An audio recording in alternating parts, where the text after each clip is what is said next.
खुलुमबाय बेयो बड'लेण्ड इंखं टेलिभिजन दिनै 10 नभेम्बर 2020 मंगलबार खालि सानसेनि बरादखौ नोंथांमोननि खाथियाव लानानै फैदों आं सदानन्द दैमारिया।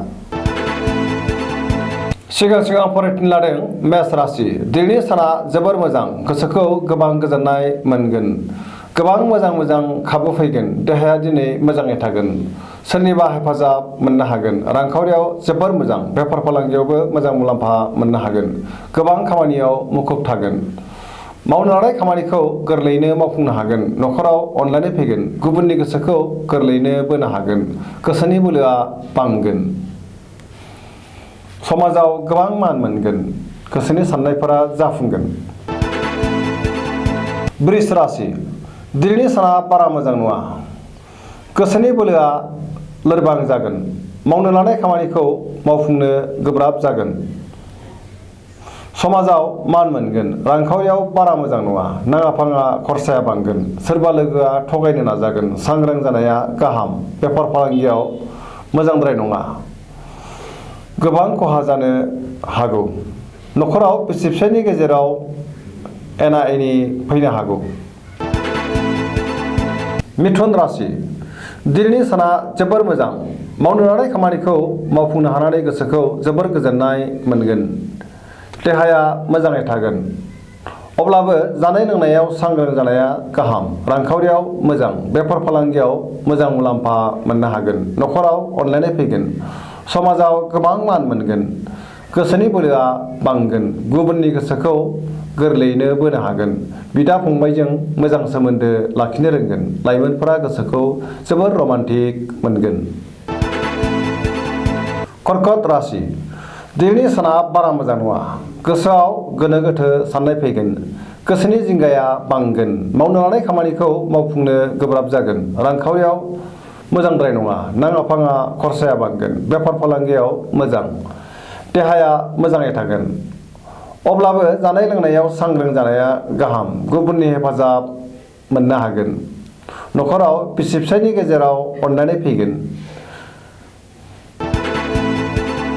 सिंह राशि। दिनैनि साना जोबोर मोजां। गोसोखौ जोबोर गोजोननाय मोनगोन। बयनिबो अनसायनाय मोनगोन। मावनो लानाय खामानिखौ गोरलैयैनो मावफुंनो हागोन। रांखावरियाव जोबोर मोजां होनजायो। बेफार फालांगियावबो मोजां मुलाम्फा मोननो हागोन। न'खराव बिसि फिसायनि गेजेराव अनलायनाय फैगोन। गोसोनि बोलोआ बांगोन। गोबां खामानि मावनो हागोन आरो खामानि मावनो थुलुंगाखांगोन। मोननो गोनां धोनखौ दिनै मोननो हागोन। गोसोनि साननायफोरा जाफुंगोन। बिदा फंबायजों मोजां सोमोन्दो लाखिनो रोंगोन। सेंग्रा सिख्लाफोरा गावबा गावनि गोसोनि साननायखौ फोरमायलायनो हागोन। बहानिफ्रायबा मोजां खौरां फैगोन। कन्या राशि।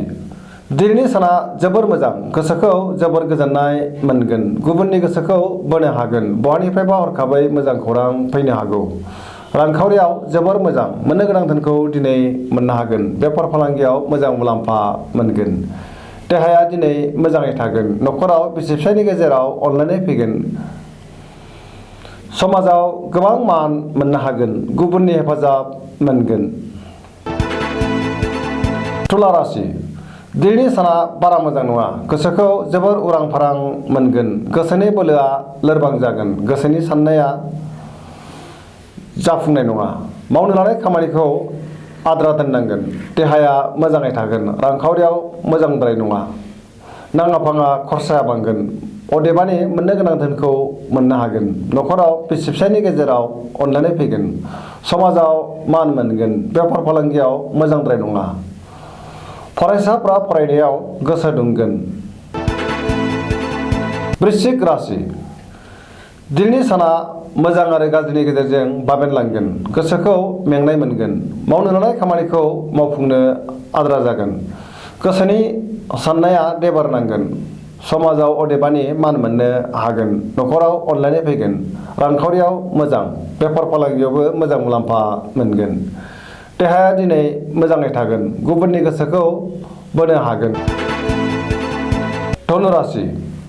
दिनैनि साना बारा मोजां नङा। गोसोखौ जोबोर गुलाय गुजाय मोनगोन। सोरबा लोगोजों दान्थे बिदान्थे एबा एना एनि जानोबो हागौ।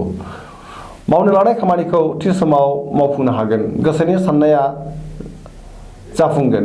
रांखावरियाव मोजां, बेफार फालांगियावबो मोजां, समाजाव मान मोनगोन।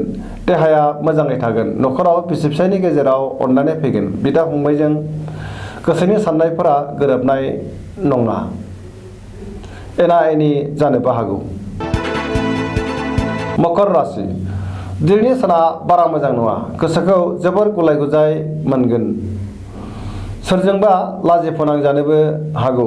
देहाया मोजाङै थागोन। अब्लाबो जानाय लोंनायाव सांग्रां जानाया गाहाम। मावनो लानाय खामानिखौ मावफुंनायाव हेंथा नुजाथिगोन। रांखावरियाव मोजां, बेफार फालांगियावबो मोजां, न'खराव अनलायनाय फैगोन। गोसोनि बोलोआ लोरबां जागोन। बिमा बिफानि अननाय मोनगोन। समाजाव मान मोनगोन। लाइमोनफोरा मोजां खौरां मोननो हागोन। फरायसाफ्रा फरायनायाव गोसो दुंगोन। कुम्भ राशि दिनैनि साना जोबोर मोजां। गोसोखौ जोबोर गोजोननाय मोनगोन। मावनो लानाय खामानिखौ थि समाव मावफुंनो हागोन। समाजाव मान मोनगोन। लोगोफोरजों मोजां सोमोन्दो लाखिनो रोंगोन। गोबां मुंदांखा सुबुंजों लोगो मोनलायगोन आरो बबेबा फोरबोआव बाहागो लानो खाबु मोनगोन। रांखावरियाव जोबोर मोजां। बहानिफ्रायबा मोजां गोबां धोन मोनगोन।